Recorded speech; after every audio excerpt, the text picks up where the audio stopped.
Đừng nào đây.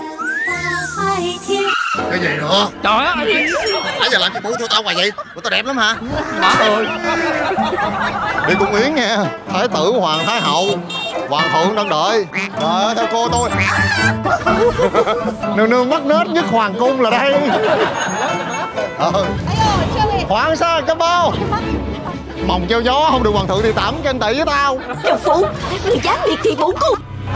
Thân là Tần Phi, nói năng không dùng kính ngữ, còn ở đây hộ ngôn loạn ngữ nói năng lung tung. Cô dám đụng tới tôi? Cô ta là đáp ứng cho hoàng thượng thân phong, bổn cung là quý phi được hoàng thượng thân phong. Thôi nhìn lại tàu hơn à. Chỉ có ở Hà Nam thôi, đó chính là chỉ dỗ khở nã. Hoa Bảo Đơn là biểu tượng của Lạc Dương và cũng là quốc hoa. Wow. Yeah, và Phao Ca đang đứng trước Tử Vi Thành. Đây chính là cái nôi của nền Phật giáo của Trung Hoa, đó là Bạch Mã Tự. Chào mừng đến với kinh đô Lạc Dương, và đây chính là Hoàng thượng, Hoàng hậu Võ Tắc Thiên.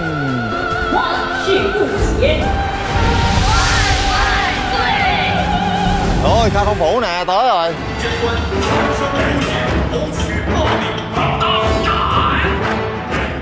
Một trong những tứ đại cố đô lớn của Trung Hoa ngày xưa.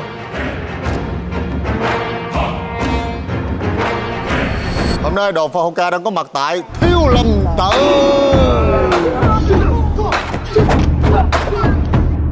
Thiên hạ công phu xuất Thiếu Lâm. Quả ai công phu, tôi yêu võ công.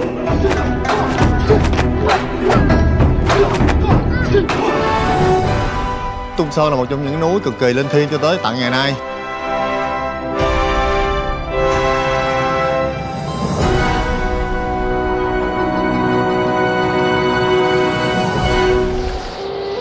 Hà Nam có nghĩa là phía nam của sông Hoàng Hà, còn được gọi là Trung Nguyên, là nơi khởi phát của nền văn minh Trung Hoa với lịch sử hơn 5.000 năm. Thủ phủ chính là Trịnh Châu. Tỉnh này có dân số gần 100 triệu người, gần bằng với Việt Nam, và đây chính là cố đô của 20 triều đại xưa cổ. Tỉnh này giáp với Hà Bắc, Sơn Đông, An Huy, Hồ Bắc, Thiểm Tây và Sơn Tây. Khai Phong Phủ. Rồi, Khai Phong Phủ nè, tới rồi. Đi khai báo thôi, ổ lộn đi kiện tụng. Đặc biệt là Khai Phong là cố đô nha. Thời Bác Tống thì người ta chọn Khai Phong làm kinh đô. Thôi đứng đây mà ký ức của về cách đây mấy năm ta, 6-7 năm trước. Vlog của Phao Ca là một trong những vlog về Khai Phong Phủ đầu tiên ở Việt Nam luôn. Hồi đó đâu có ai mà đi du lịch Trung Quốc nhiều vậy đâu. Sau này thì những tour tuyến Trung Quốc mới mở đi tới Hà Nam, đi tới Khai Phong Phủ. Đặc biệt là Khai Phong là cố đô nha. Một trong những tứ đại cố đô lớn của Trung Hoa ngày xưa. Đây chính là Phủ Khai Phong, hỗ trợ triều đình cho việc quản lý cư dân Bắc Tống thời xưa. Một nơi đó là nổi tiếng bởi vì trong phim ảnh ngày xưa mình coi rồi á.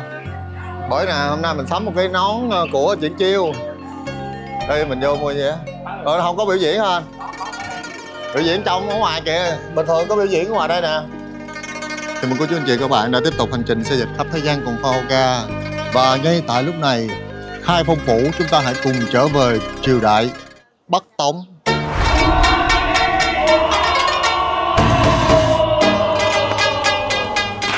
Có biểu diễn cổng chính ban công á, bước ra với Triển Chiêu như chiều mai hát.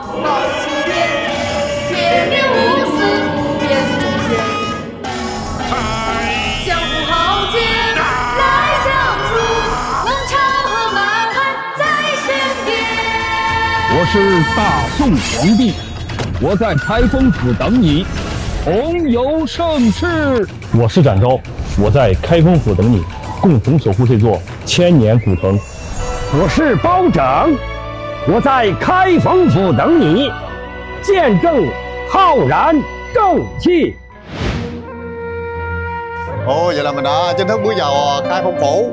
Giờ ta kiện tụng qua app không à. Hồi đó kiện tụng là phải tới trước phủ rồi gõ trống, rồi có lệnh thì mới được mở cửa đi vô kêu quan. Hồi xưa công nhận coi phim bao công sợ ma dã man, nhất là mấy cái vụ án nào là linh miêu cháu chúa. Nè, chỗ này là chỗ ngày xưa bao chuẩn gì đó xử án.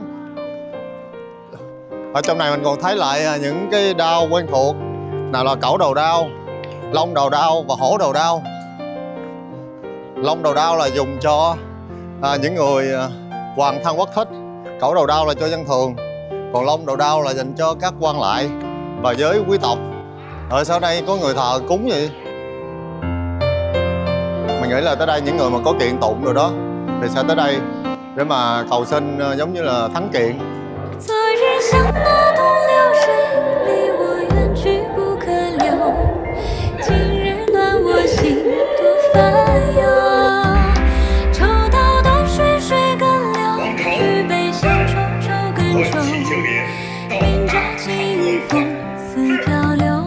Nay dân làng bá tánh tụ lại rất là đông để mà coi xử án cái vụ này nghiêm trọng của.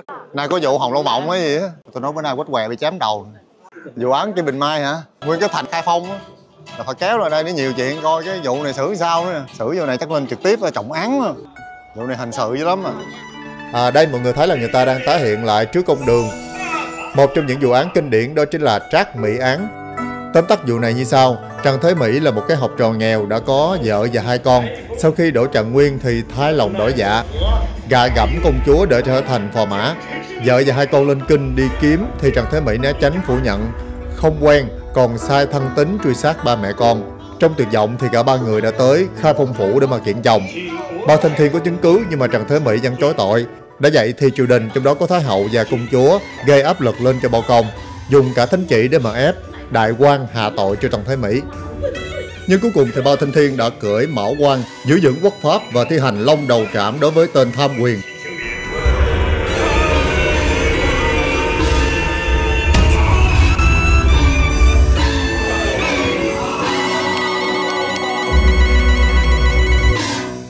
Vụ án này cho thấy là tinh thần thượng tôn pháp luật và khí phách không khuất phục trước cường quyền của Bao đại nhân. Báo quan đi kìa, quan gia quá. Đại nhân ơi, đại nhân. Đại nhân ơi, quan quá.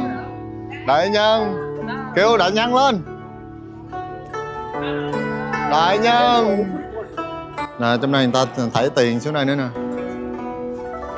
Rồi Dư Long Chiều Hổ Dư Chiều Mã Hán đứng kế bên. Rồi bên này thì có công tôn sách ghi lại sổ sách. Hồi xưa bây giờ bị cáo là phải đứng trước giành móng ngựa đúng không? Còn ngày xưa bị cáo là quỳ dưới này nè. Đó, và phía sau mình còn thấy một cái bức tranh giống như sóng gió vậy đó. Giống như cuộc đời là những gì sóng gió. Tới đây để mà bình yên sống lặng lại. Trên cao là chính đại quang minh, còn ở này là cần chính vì dân, là tất cả là vì nhân dân. Còn chữ này chữ gì không biết. Dùng Google dịch nha, chứ cũng không biết gì hết trơn. Rồi mình đi tiếp vô trong. Phò công chuyển chiêu bán trà sữa kìa cho nội ơi. Dễ thương cái vậy. Uống trà sữa bao công không bà con? Trà sữa bao công nè, trà sữa chuyển chiêu nè. Phía trước tiền sảnh là nơi mà để xét xử. Còn ngoài sau đây chính là nơi ở của quần thần của vua quan. Phải không? Nói bậy bạ, kém đầu chết. Của vua. Không phải của... Đây là hậu phủ, ngoài phía là tiền phủ. Tiền phủ là nơi để xử xét. Còn ngoài sau này là có một cái biệt giam ở trong này nữa nè, có phòng giam, tạm giam đồ á. Rồi đi. Ô, đi đâu vậy? Tân Tà Lan. Từ Tân Tà Lan lên tới đây. Ô, lên Triệu Bông rồi hả? Quan tình quá, quan gia ơi. Quan gia. Tiểu nhân ơi, tiểu nhân. Trời, lâu lâu chơi đồ nhúng đã ta. Vui, chơi đồ nhúng. Nhưng mà vui vậy. Ở cái này cây tre mà nhúng quá ha. Đã không? Nhìn con mắc cười ghê trời. Đi vòng như 30 tệ hả? Có heo đi Hiến. 30 tệ. Ngồi trong đó có cảm giác giống ngày xưa. Hồi xưa đi kiệu thấy vậy ơi mong lắm á. Chứ không phải sướng vui gì đâu. Mỗi lần có chuyện gấp ha mắc trà tiêu chảy rồi nó chạy không kịp luôn. Cũng vui á, thôi quét mã đi.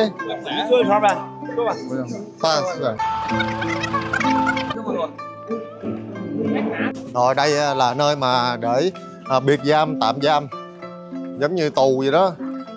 Đó, cho nên là trước khi xử án hay là tạm giam những vụ án trọng án thì phải giam vô đây để mà chờ đợi ngày xử án. Rồi bên đây mình thấy cái này biết gì không? Này là ngày xưa để nhốt vô đây để đi biêu trước dân làng bá tánh thiên hạ. Hồi xưa mình coi phim thấy hai nhốt trong đây nè, cái đi cái quăng rau củ rồi vô á, bôi nhọ danh dự rồi đó. Giống như mấy phạm nhân này đó bị lăng nhục cộng đồng á. Mà ngày xưa thấy phòng nhỏ đây, phòng giam nữ rồi. Nè cái chỗ này là cái tường ngày xưa thiết kế nè. Một cái tường này ở trong chứa cát, rồi mới thêm một cái vách tường nữa ở trong là chứa cát á, để những tù nhân khi mà đập vô thì cát sẽ đổ ra, không có đường chạy thoát. Rồi đưa cơ nè, phạm nhân bị giấu trong đây nè. Giam ở trong những cái phòng này. Có những lồng sắt đồ nữa nha. Kiểu như muốn có đồ ăn ngon thì đút tiền cho quản ngục đó, nó cho đồ ăn ngon xíu. Còn không nữa cho cơm trắng không. Còn hoặc là nó bỏ tiền cho mấy quản ngục rắc một chút bột hạ đến hồng lên trộn vô cơm ăn đi đai luôn. Là những trọng án đó mới bị giam. Còn không nhốt tập thể nhiều khi vui hơn, vô nhiều chuyện. Ơi mày hồi đó mày vi phạm tội gì hả? Tao bị tội này nè, mày bị tội gì? Nè mấy hình thức lấy lời khai ngày xưa nè. Khai gì em? Ủa cái này giống như tử hình rồi, có cái gì nữa. Kéo giãn chân ra để lấy lời khai nè. Với những cái tội nhẹ thì có thể bị phạt trượng nha. Nè những cái cây mà để đánh trượng ngày xưa kìa. Rồi quất vô mông thôi 20 trượng rồi thôi là cũng đi 2 hàng luôn. Còn cái này gì giống như tù nhân hả? Đút tay vô đây hay gì? À cái này có mở ra được nè, cái này để tay, cái này để chân. Chân cũng không vừa nữa, chân quá bự. Nó là 2 miếng mà, miếng này khác nhau mà. Nhưng mà thật ra thì Khai Phong Phủ ngày xưa cũng là một cái thi trường để mà các thí sinh vào đây để mà tổ chức giống như tuyển sinh làm quan vậy đó. Ngày xưa người ta ngăn những cái bộ như thế này để viết luận. Bí quá, ngủ bí nè, ngủ luôn. Đi thi làm quan gì kỳ á. Công nhận chỉ là một cái phủ quan thôi mà hả? Bự bút bằng cái cố cung ở Huế mình luôn á. À nè, cái này là cái show 3D trong này nha, đầu tư thấy ghê luôn. Với hiệu ứng âm thanh ánh sáng. Buổi sáng diễn 3 buổi, buổi chiều diễn 3 buổi. Mọi người vô đây thì sẽ thấy tái hiện lại những cái cảnh sự án của Bao Đại Nhân. Quá trời hiệu ứng nào có chuyển chiêu rồi bay rồi. Âm thanh ánh sáng rần. Wow.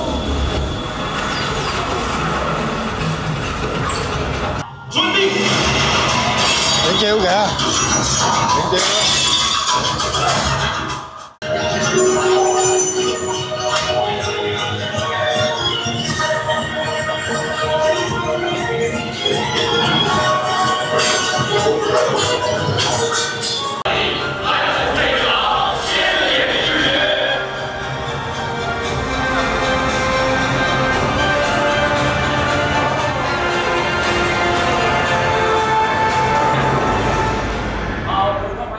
Nổi bật nhất trong quần thể này đó là tháp canh 4 tầng. Giờ mình lên cho nó thử xem.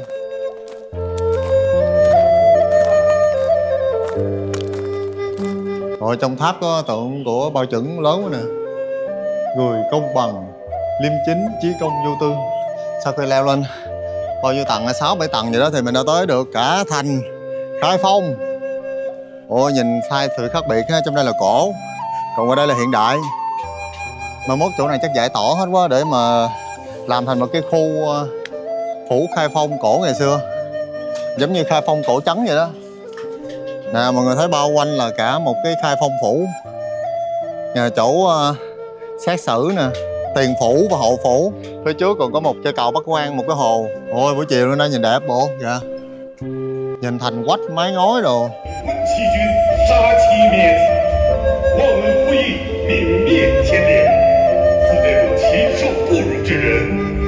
Bức tượng sáp này được phương pháp thủ công ngồi của cái đâm triều để xét xử vụ án. Lúc cùng đường nghe nói Bao Đại Nhân là người chấp pháp nên đến phủ Khai Phong để khiếu nại.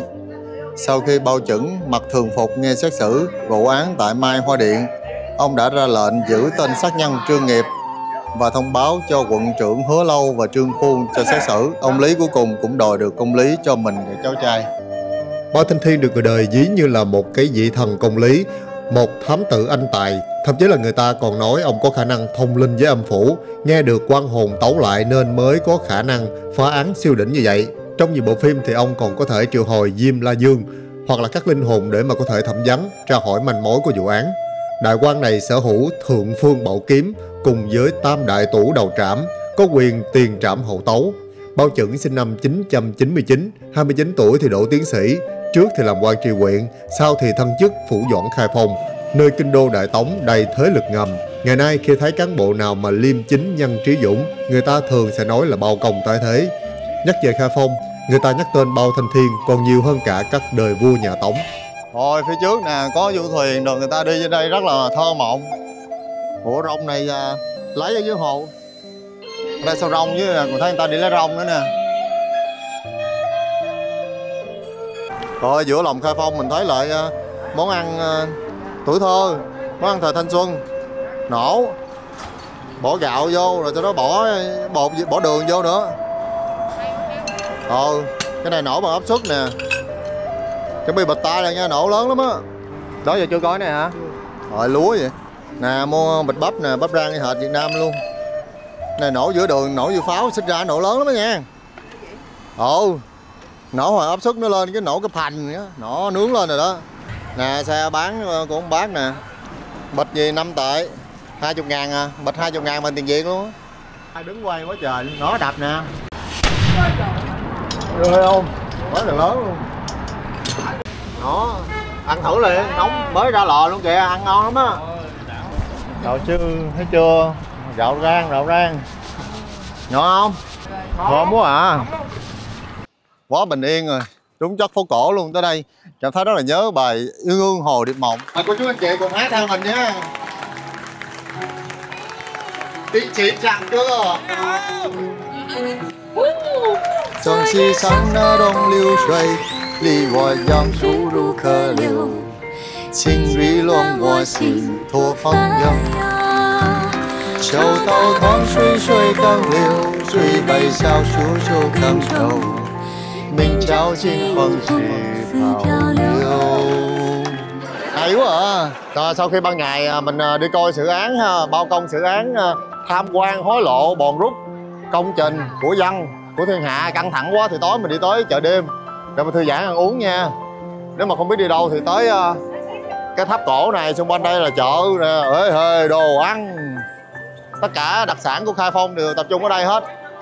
Từ xa xưa thì khu này đã là một cái khu mà náo nhiệt tưng bừng, mọi người tới đây để mà ăn uống. Thì tới 700-800 năm sau thì nó vẫn là như vậy. Bây giờ thì mình hãy đi một vòng xem là khu này có đặc sản gì nha. Khu này mà rộng kìa, một vòng luôn, từ đường bên này cho tới đường bên kia. Tàu hủ thối đây là bao thơm nha. Rồi có món gì mà xếp hàng quá trời luôn, mình vô đây mình coi thử coi. Mấy cái món mà xếp hàng như là đặc sản đắt dữ lắm á nè. Còn món nào cái gì? Chuyện của Isa.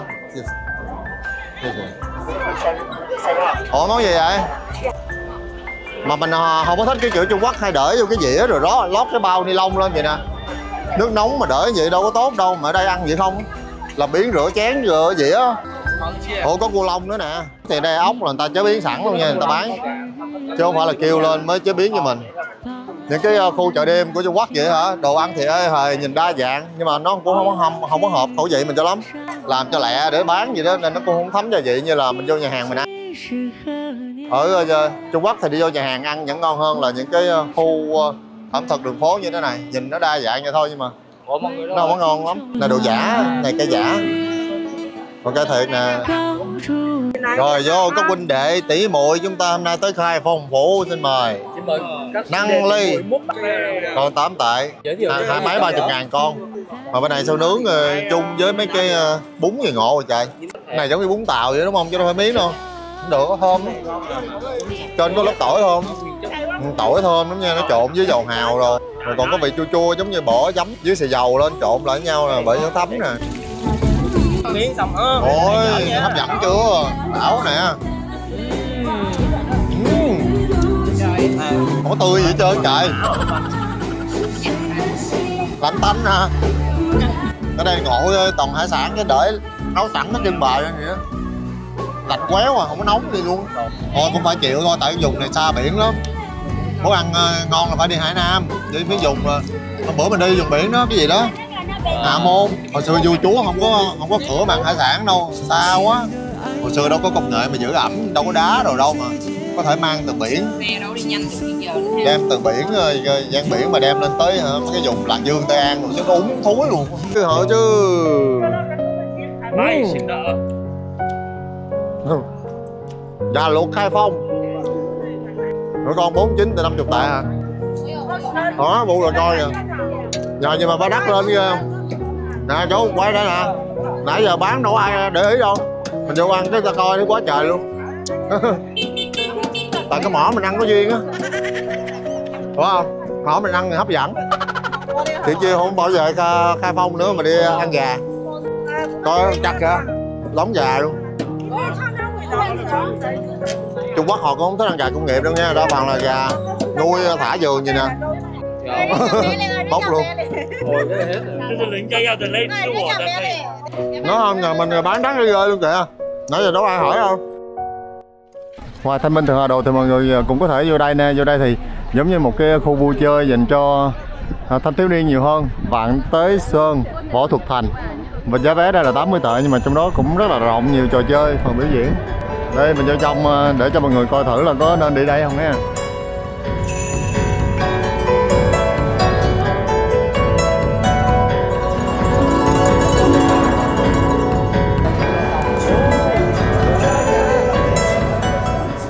Vạn Tế Sơn Võ Hiệp Thành là một cái công viên chủ đề văn hóa quy mô lớn nằm ở thành phố Khai Phong, kinh đô cũ ngày xưa của thời Bắc Tống của tên là Biện Kinh hay là Đông Kinh.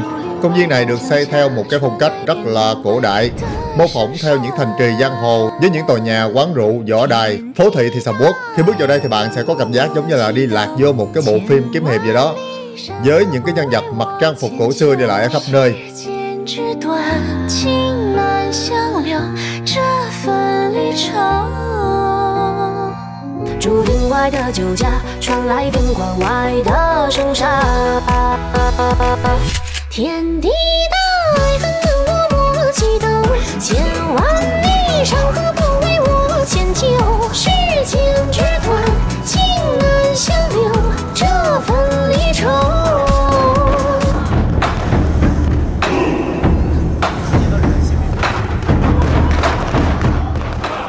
Giá chỉ có 80 tệ là 300k thôi mà được đi chơi và coi các chương trình biểu diễn cả ngày thiệt là đáng đồng tiền gì đâu.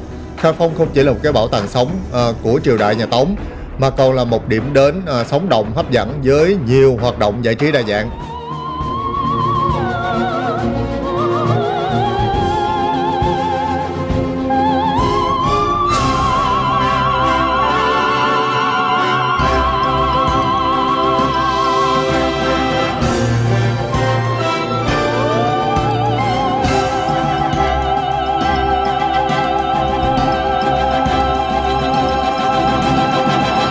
Tiếp tục hành trình chúng ta hãy cùng nhau quay trở lại Lạc Dương. Từ Trịnh Châu thì mình đã đi tàu nhanh chỉ có 35 phút thôi là tới Lạc Dương rồi. Coi nè, trong những cái dịp lễ hội như thế này quá trời đông đúc luôn. Bây giờ là mùa xuân hạ nha. Bây giờ đang là mùa cao điểm của hoa mẫu đơn và đây chính là mẫu đơn viên, gọi là của Gia Doãn, công viên quốc gia về chuyên về mẫu đơn luôn. Tới Lạc Dương là chúng ta phải cùng nhau đi ngắm mẫu đơn. Đây. Ủa này bông giả. Giả thiệt hả? Rồi bông giả, trời ơi, vô trong mới coi được bông thiệt. Đây. Ai mua cho ai hả? Trời ơi, hai đứa bóng rồi. Quá trời bóng rồi, dây nhợ lòng thòng. Khoai lang nè. Rồi khoai đâu cũng thấy, khoai ở đây bành bành không à. Bình thường thì mình không thích ăn khoai lắm. Nhưng mà dạo này ha mình cũng thích khoai. Ôi này tướng trang hoa chạy. Đúng là Trịnh Châu thấy rất là bèo luôn, mà qua Lạc Dương thì thấy một cái không khí của một cái thành phố du lịch khác hẳn luôn. Đây mẫu đơn viên của Cha, công viên quốc gia luôn, giá 50 tệ để vô trong coi. Đó giờ cũng nghe hoa mẫu đơn nhiều rồi, nghe nói là Lạc Dương rất là nổi tiếng về mẫu đơn mà cũng chưa bao giờ được thấy, được chiêm ngưỡng. Mà phải đi đúng mùa được, tại năm nở con lần à. Rồi biến đổi khí hậu rồi, trời nóng lên sớm quá bây giờ hả? Bông đưa vô lồng kính hết luôn. Bông trong đây mát quá trời luôn. Hàng chi nó giữ bông trong cái phòng kính này mát lạnh này mới nở được.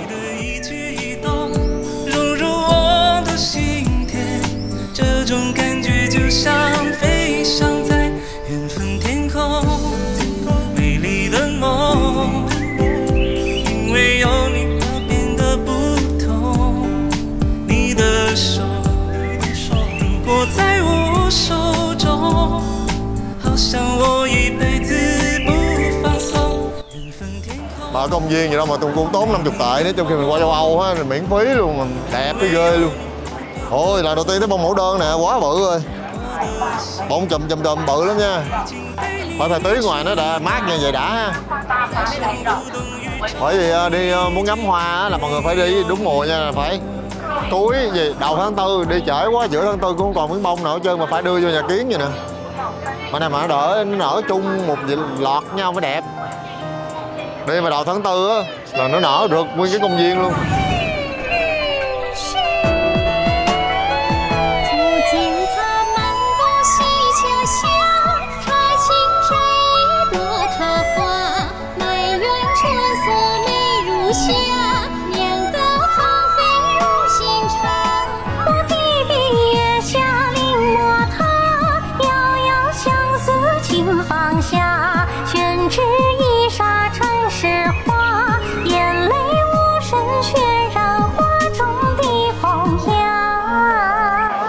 Yeah, đi công viên có nhiều phi tần tới quá vậy.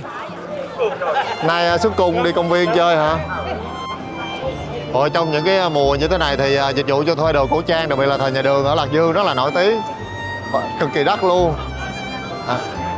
Ai tới đây cũng phải hóa trang, trang điểm thành thời Tùy Đường để mà đi chụp hình. Còn gắn bông nguyên cái vườn bông trên đầu luôn để mà chụp với hoa mẫu đơn.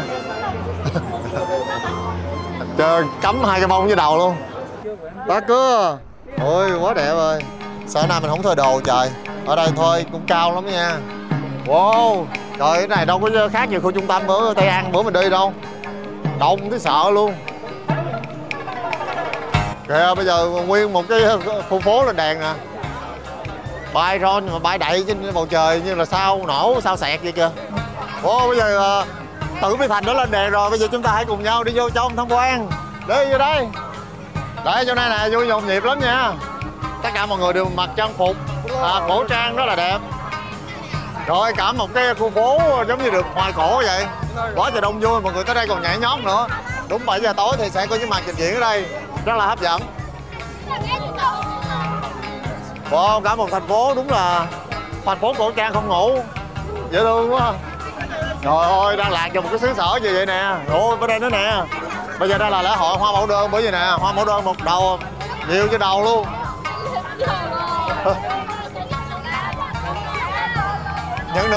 Những nữ hoàng mẫu đơn là mẫu hậu á. Vui quá.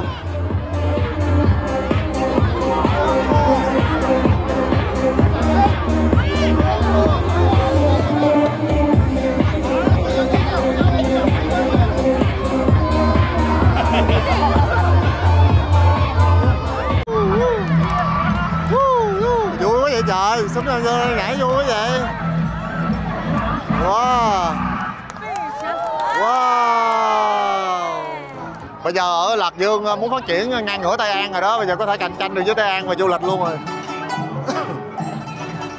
Dễ thương quá. Quá đông vui rồi. Chỉ là ngày thường thôi mà cảm giác giống như là một lễ hội hán phục vậy đó. Ai cũng trang điểm lên, mà một bộ vậy đâu có rẻ đâu trời. Mình hỏi một bộ nam thôi là đã 700.000 lần thuê rồi.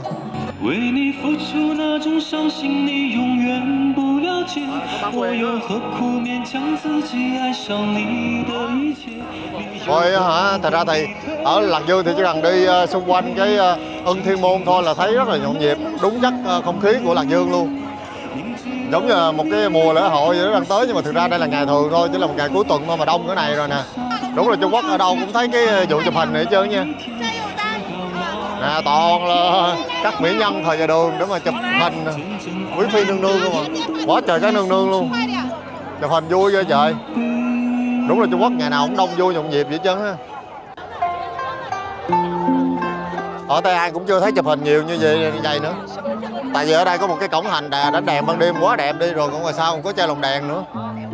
Bởi vậy mà ở đây chụp hình nhiều hơn ở Tây An nữa. Và cái cách trang điểm ở đây cũng khác hơn ở Tây An ha. Rồi đặc biệt là ở đây có nhiều nam để mà mặc đồ của những tráng sĩ rồi đại hiệp hơn là ở những cái khu khác. Đúng là Trung Quốc ha, mỗi vùng lại có một cái kiểu chụp hình khác nhau. Võ Tắc Thiên là được ưa chuộng nhất. Ai có mặc đồ của võ hậu hết. Rồi tới đại mỹ nhân. Đây. Wow.